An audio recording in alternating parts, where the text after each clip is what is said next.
సిద్దిపేట మీరు ఎటువంటి పులులో నాకు తెలుసు. మీరు పట్టుబడితే జట్టు కడితే 1,00,000 మెజార్టీ మీకు లెక్కనే కాదు. మెజార్టీ ఎంత?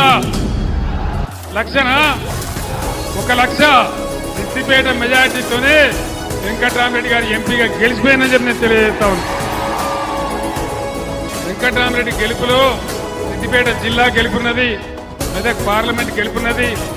నా మాట మీద హరీష్ మాట మీద విశ్వాసం ఉంచి 1,00,000 మెజార్టీ మన సిద్దిపేట నుంచే ఇవ్వాలి. మీరు పట్టుబడితే జట్టు కడితే 1,00,000 మెజార్టీ మీకు లెక్కనే కాదు. 1,00,000 కదా గ్యారంటీగా